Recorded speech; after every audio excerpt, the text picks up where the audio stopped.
चीनको लोभलाग्दो आर्थिक समृद्धि र कर्पोरेट क्षेत्रको छटपटी। सन् 80को दशकदेखि चीनले हासिल गरेको आर्थिक वृद्धि सबै अल्पविकसित र विकासोन्मुख राष्ट्रले अभिरुचिपूर्वक निहाल्ने गर्दछन्। 4 दशकको अवधिमा चीनले हासिल गरेको आर्थिक वृद्धिको ढाँचा निहाल्ने हो भने हालको वृद्धि दर 2 अङ्कबाट एकल अङ्कको मध्यम दर रहे पनि यो स्थिर रहने आकलन गरिन्छ। तसर्थ निरन्तर हासिल गरेको आर्थिक वृद्धिले मुलुकको प्रतिरक्षा सामर्थ्यमा पनि सकारात्मक प्रभाव परेको देखिन्छ। मुलुकको आन्तरिक र बाह्य सुरक्षा मजबुत बनाउन आवश्यक पर्ने स्रोत र प्रविधिमाथिको पहुँच अभिवृद्धि गर्न आर्थिक स्रोतको आवश्यकता पर्दछ। चीनले निरन्तर हासिल गरेको आर्थिक वृद्धिले मुलुकको सैन्य सामर्थ्यलाई रूपान्तरण गर्नको लागि सहयोग पुगेको देखिन्छ। यसले चीनको भूराजनीतिक महत्त्व एसिया महादेशमा मात्र सीमित नरहने विश्व परिघटनाले पुष्टि गर्दछ। संयुक्त राज्य अमेरिकामा ट्रम्प सरकारको आगमन पश्चात चीनसँगको व्यापार रणनीति र त्यसले त्यहाँको बजार अर्थतन्त्रमा पारेको तात्कालीन प्रभावलाई उदाहरणको रूपमा लिन सकिन्छ। यस घटनाले चीनको उपभोग्य वस्तु उत्पादन क्षमता र यसको बजार हिस्सालाई पुष्टि गरेको छ। यस्तै करिब 2 महिना अगाडि अर्थात् भदौ 18 गते जापान विरुद्धको जित र दोस्रो विश्वयुद्ध समाप्तिको सम्झनामा चीनको राजधानी बेजिङमा आयोजना गरेको सैनिक परेडमा प्रदर्शन गरेको युद्ध सम्बन्धी प्रविधिले चीनको सैनिक सामर्थ्य बारे विद्यमान बुझाइमा परिवर्तन गर्नुपर्ने सङ्केत गरेको छ। हाल सालै पाकिस्तान र भारतबीच भएको युद्धमा चीन निर्मित सैनिक उपकरणको सामर्थ्य प्रमाणित भइसकेको हुँदा अब चीन एसियाको मात्र शक्ति राष्ट्र नरहेको प्रष्ट सङ्केत गरेको छ। यी उपलब्धिका बावजुद चीनको आर्थिक विकासका महत्त्वपूर्ण भागको रूपमा रहेको कर्पोरेट क्षेत्रमा व्याप्त अनिश्चित भविष्यप्रतिको नैराश्यता र चिन्ताले अँधारो पक्ष झाइँदै गएको अनुभूत हुन्छ। प्रस्तुत लेखले भुसको आगो झैँ चीनको कर्पोरेट क्षेत्रमा व्याप्त रहेको त्यो सङ्गीन र भयानक तस्विरको मानविक पक्षलाई उजागर गर्ने प्रयास गरेको छ। तसर्थ सामाजिक सञ्जालमा उपलब्ध स्रोतलाई उपभोग गरेर राज्यबाट बेपत्ता र लामो समय हिरासतमा राखेको कारण आत्महत्या गर्न विवश रहेका ती कर्पोरेटहरूको निराशा र लाजमार्दो सार्वजनिक जीवनबारे विवेचना गर्ने उद्देश्यले प्रस्तुत लेख तयार गरिएको छ।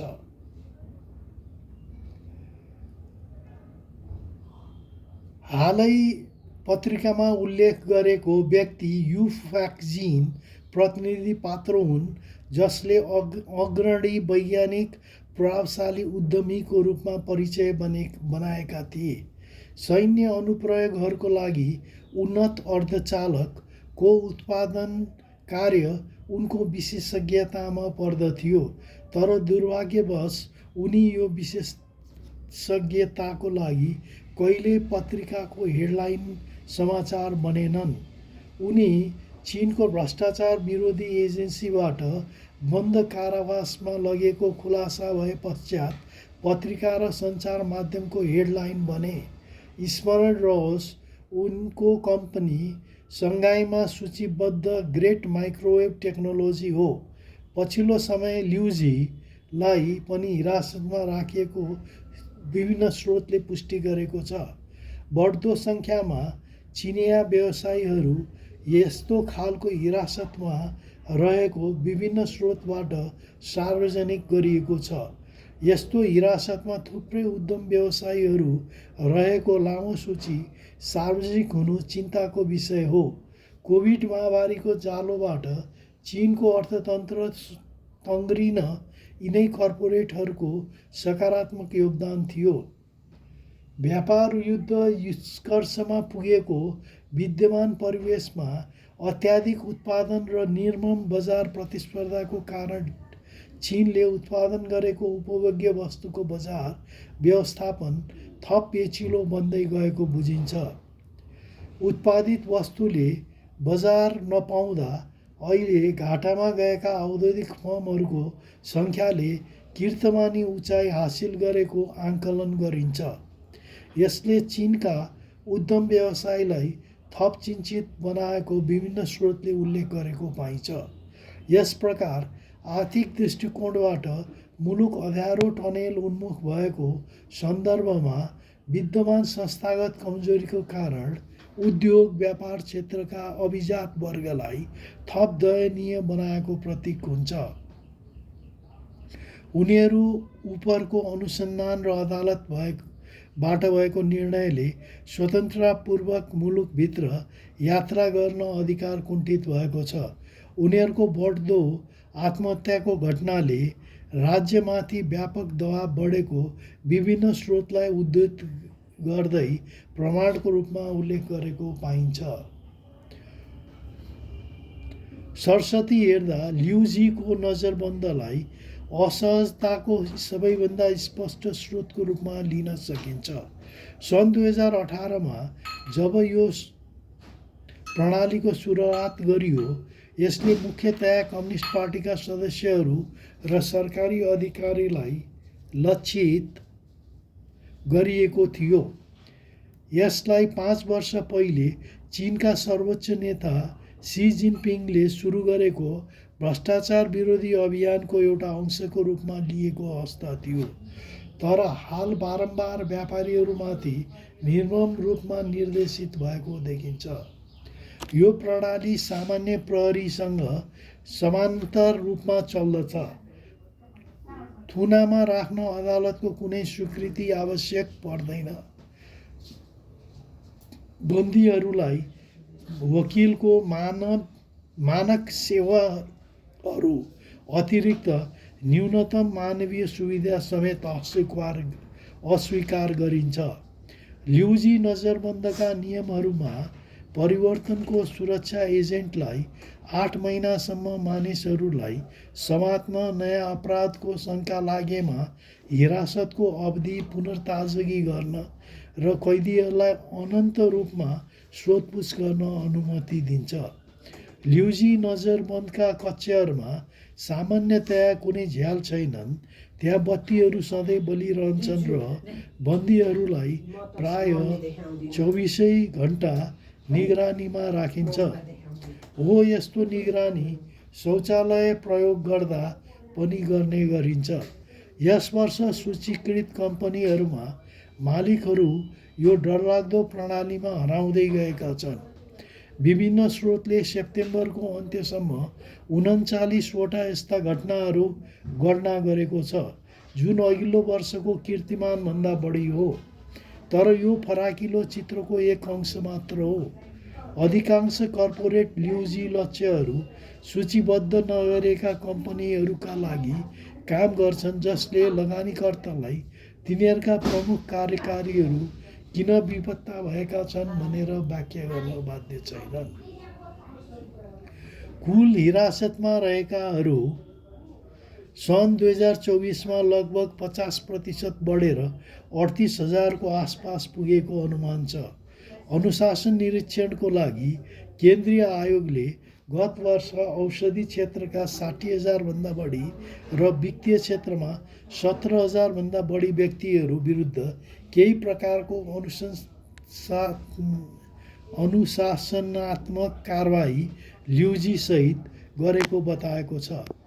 यसरी किन यति धेरै मालिकहरूलाई हिरासतमा लियो भन्ने एउटा स्पष्टीकरण श्री सीको भ्रष्टाचार विरुद्धको निर्ममताको द्रुत विस्तार हो। दायर गरेका मुद्दाहरूको सङ्ख्या यस वर्ष रेकर्ड 10 लाखमा पुग्ने ट्र्याकमा छ। जब एक अधिकारीको छानबिन हुन्छ, तिनीहरूको सम्पूर्ण व्यापार नेटवर्क छानबिनमा आउन सक्छ, जसले कर्पोरेट मामिलाहरूमा बेलुनिङ निम्ताउँछ। कम्प्युटिङ हार्डवेयर र हरित प्रविधि जस्ता भ्रष्टाचार विरोधी अनुसन्धानको गहिरो सामना गरिरहेका केही उद्योगहरू खरिद र ठेक्काका माध्यमबाट स्थानीय सरकारसँग कडा रूपमा जोडिएका छन् भनेर हङकङ विश्वविद्यालयका झु जियाङआनले टिप्पणी गर्दछन्। यसले यी क्षेत्रका कार्यकारीहरूलाई बढी जोखिममा राख्छ र स्थानीय अभियानको रूपमा चित्रण गरिएको छ, जसमा ल्युजीको कठोर परिस्थितिहरूले गल्तीको स्वीकार वा अर्को धनी व्यक्तिको आरोप पाउने आशामा एक कार्यकाललाई कमजोर आधारमा राखिएको छ। अन्वेषकहरूले यस व्यक्तिको र तिनीहरूको कम्पनीको सम्पत्ति जफत गर्न सक्दछन्। यस वर्ष हटाइएका सूचीबद्ध फर्महरूका 39 कार्यकारीमध्ये आधाभन्दा बढीलाई तिनीहरूको कम्पनीको मुख्यालयबाट टाढा केन्द्रीय आयोग विभागहरूको हिरासतमा लिएका थिए। यस्ता मुद्दाहरूमा विशेषज्ञ एक चिनिया वकिल भन्छन् कि एक स्थानीय सरकारले कोषको खोजीमा अर्को अधिकार क्षेत्रमा माछा मारिरहेको सङ्केत हो। वकिलले गुमनाम रहन अनुरोध गरेको खबर छ। व्यावसायिक फर्म मालिकहरूको समस्याको अर्को कारण एक कुख्यात क्रेडिट कालो सूची हो, जसमा हालै देशका केही धनी टाइकुनहरूको नाम थपिएको छ। चीनको दिवालियापन कानुन पूर्ण रूपमा विकसित गरिएको छैन। अदालतहरू प्राय ऋणदातालाई भुक्तानी गर्न दबाब दिन द्रुत समाधानको लागि निर्णयमा पुग्छन्। यस्तो एउटा तरिका भनेको सार्वजनिक रूपमा तिनीहरूको नामहरू सूचीमा थप्नु हो, जसले तिनीहरूलाई उच्च खपत गर्ने कार्यबाट प्रतिबन्धित गर्छ, जस्तो कि सो सूचीमा भएकाहरू अब उपरान्त हवाईजहाजमा उडान गर्न, उच्च गतिको रेलमा चढ्न र अन्य चिजहरू लगायत फेन्सी एवं विलासित होटलमा बस्न सक्दैनन्। यो क्रेडिट सूची भन्नाले मूलत मानिसहरूलाई साना ऋण तिर्न बाध्य पार्ने उद्देश्यले गरिएको हुन सक्छ, तर हालका वर्षहरूमा उद्यमीहरूले आफ्नो उद्यम सङ्घर्षको रूपमा यसमा मुछिएका छन्। एक अदालतको डाटाबेसले देखाउँछ कि सेप्टेम्बरको अन्त्यसम्ममा यस वर्ष लगभग 2 लाख मानिसहरू थपिएका थिए, जुन सन् 2019मा लगभग 17,000 बढी थिए। कोभिड महामारीको आर्थिक विघटन अघिको तथ्याङ्क हो यो। यस वर्षको काली सूचीको झन्डै 46% अनुबन्ध विवादका कारण भएको थियो, जसले व्यापार सम्बन्धी गतिविधिहरूले अदालतको निर्णयलाई निम्ताएको सङ्केत गर्दछ। सूचीमा पर्न सक्ने डर वास्तविक छ र कम्पनीहरूले कम जोखिम लिन सक्छन्। एसिया सोसाइटी नीति संस्थानको सेन्टर फर चाइना एनालाइसिस एक थिङ्क ट्याङ्की लिजी ली भन्छन्, यसरी यो अर्को व्यावसायिक भावनाका खतरनाक ड्र्याग हो। अर्थतन्त्र नराम्री गतिशीलताको अभाव भएको बेला वर्तमान प्रणालीबाट सङ्केत यो हो कि यदि तपाईँ असफल हुनुभयो भने तपाईँले आफ्नो व्यवसाय मात्र गुमाउनु हुँदैन, तपाईँले आफ्नो काम गर्ने आधारभूत क्षमता गुमाउन सक्नुहुन्छ, उनी भन्छन्। केन्द्रीय सरकारले उद्यमीहरूको अवस्था सुधार्ने प्रयास गरेको छ। फेब्रुअरीमा चीनका राष्ट्रपति श्री सीले पुनर्ताजगी सङ्केत गर्ने आशामा केही शीर्ष कम्पनीका मालिकहरूसँग भेटे। आर्थिक विकास र आर्थिक वृद्धिलाई प्रोत्साहन गर्न नयाँ निजी क्षेत्र प्रवर्धन कानुन ल्याइयो, तर प्रभावशाली उद्यमीहरू बीचको मुड उदास नै रह्यो। यस वर्षको सेप्टेम्बर 28मा यो खुलासा भयो कि वाङ जियानलिन, एक सम्पत्ति टाइकुन जो एक समय चीनको सबैभन्दा धनी व्यक्ति थिए, उनी सम्झौताको विवादको कारण ऋणदाताहरूको कालो सूचीमा थपिएका थिए। यो प्रतिबन्ध एक दिनपछि केही प्रमुख व्यवसायी व्यक्तित्वहरूको सामना गर्नु परेको गम्भीर अवस्थाका बारे छलफल नगरी हटाइएको थियो। श्री युको ल्युजीको नजरबन्दले पनि यस्तै प्रभाव पारेको छ। यदि वरिष्ठ सैनिक वैज्ञानिकहरू ल्युजीमा डुब्न सकिन्छ भने कोही पनि भ्रष्टाचार एजेन्सीको पहुँच बाहिर हुँदैन। प्रतिष्ठित व्यवसायीहरूको आत्महत्याले मामिलालाई अझै अँध्यारो र गम्भीर बनाएको छ।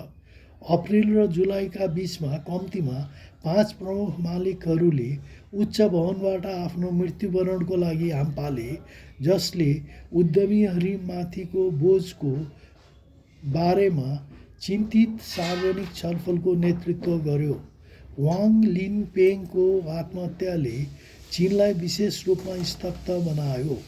एक सफल डिपार्टमेन्ट स्टोर चेनका संस्थापक वाङ आफ्नो गृह प्रान्त हुबेईका सबैभन्दा धनी व्यक्ति थिए। अप्रिलमा उनलाई ल्युजीमा राखिएको थियो। उनले जुलाईको अन्त्यमा रिहा गरियो उनलाई, तर निगरानी सूचीमा राखिएको थियो। उनको आत्महत्या उनको रिहाईको केही दिनपछि सत्तामा तैरिने मध्ये एक मात्र हो, वकिल भन्छन्। त्यहाँ अरू धेरै छन् जसको बारेमा कसैलाई थाहा छैन। यसरी हामी देख्छौँ कि चीन एक विश्वको एउटा शक्ति राष्ट्र बन्दै गर्दा आफ्नो आन्तरिक सुरक्षाका सवालमा बढी संवेदनशील हुन जरुरी छ। अहिलेसम्मको चीनको विकास यात्राका क्रमिक सुधार गर्दै एक समन्वित एवं सभ्य समाजको रूपमा चीनले आफूलाई उभाउने कुरामा कसैको दुईमत नहोला। चीनको भ्रष्टाचार विरोधी कानुनको हालैको संशोधनले ल्युजी हिरासत प्रणालीको निगरानी दायरा विस्तार गरेको छ। अनुसन्धान प्रक्रियालाई सरल बनाउँदै प्रक्रियागत निष्पक्षता र पारदर्शितामा जोड दिएको छ। यसले सार्वजनिक अधिकारी, राज्य स्वामित्व उद्योग र निजी कम्पनीहरूमा निगरानी बढाएको छ। विगतमा उच्च स्तरीय उद्यमीहरूको आत्महत्या, वरिष्ठ प्रान्तीय नेताहरूको पदमुक्त जस्ता घटनाहरूले कानुनको प्रभाव देखाएका छन्। यी कदमहरूले कम्पनी अनुपालन बलियो बनाउने, लगानीकर्ता विश्वास पुनर्स्थापना गर्ने, भ्रष्टाचार कम गर्ने लक्ष्य राख्छन्। सुधारहरूले नैतिक निगरानी र आर्थिक जिम्मेवारीलाई एकीकृत गर्दै सी जिनपिङको अनुशासन र नैतिक शुद्धताका साथ राष्ट्रको शासन दृष्टिकोणलाई प्रतिबिम्बित गर्छ। चीनको उत्पादन प्रथामुखी रणनीति प्रमुख औद्योगिक लाभ सुनिश्चित गर्न र प्राविधिक आत्मनिर्भर बढाउन केन्द्रित छ, तर यसले स्वतः घरेलु उपभोक्तामा वृद्धि ल्याउँदैन। खुद्रा सेवा माग उपभोक्ता आत्मविश्वास र आय वृद्धिमा निर्भर रहन्छ। खुद्रा र अनलाइन बिक्री वितरण सकारात्मक देखिए पनि मूल्य दबाव कमजोर छ। उपभोक्ता मूल्य सूचक 0 नजिक र उत्पादक मूल्य सूचक अझै नकारात्मक छ। यसले माग कमजोर रहेको र मुद्रास्फीति दबाव जारी रहेको सङ्केत दिँदछ। औद्योगिक पुनर्रचना गैर आवश्यक उत्पादन घटाउने प्रयासले मुद्रास्फीति दबाव हटाउन सकेको छैन। उपभोक्ताको आत्मविश्वास, आय वृद्धि, युवा रोजगार, निजी क्षेत्रको विश्वास कम भएको कारण कमजोर छ। राज्य स्वामित्व उद्योग बलियो भए पनि निजी उद्यमीहरूले उच्च नियामक असुरक्षाका कारण उपभोक्ताको माग विस्तार गर्न सकेका छैनन्। छोटो अवधिमा उपभोक्ता कमजोरी र उच्च नियामक निरीक्षणले निजी क्षेत्रको गतिशीलता सीमित गर्न सक्छ, तर उत्पादन प्रथामुखी रणनीति र भ्रष्टाचार नियन्त्रणसँगको संयोजनले चीनको औद्योगिक पारिस्थितिकी र शासन विश्वसनीयता सुदृढ गर्दछ। औद्योगिक क्षमता, प्रविधिक आत्मनिर्भरता र विश्वासिलो संस्थामा आधारित वृद्धि चीनलाई भू-राजनैतिक झट्का सहन सक्ने र विश्वव्यापी बजारमा प्रभावशाली सुपर पावर बन्न सक्षम बनाउँछ। अन्ततः सी जिनपिङको नेतृत्वमा चीनको आर्थिक नीति औद्योगिक महत्त्वाकांक्षा र संस्थागत अनुशासनको संयोजन हो। उत्पादन प्रथामुखी रणनीति र भ्रष्टाचार विरोधी कानुन संशोधनले दीर्घकालीन स्थिरता, रणनीतिक आत्मनिर्भरता र विश्व प्रभावको आधार तयार पार्छ। यदि सन्तुलन कायम रह्यो भने चीनले एक अनुशासित, लचिलो र विश्वव्यापी प्रभावशाली सुपर पावरको रूपमा आफ्नो स्थिति मजबुत बनाउन सक्छ। आभार। प्रस्तुत लेख परिमार्जन गर्न ऋतिक शाह र रेशमबहादुर डाङ्गीले महत्त्वपूर्ण भूमिका निर्वाह गरेकोले दुवैप्रति लेखक आभारी छ।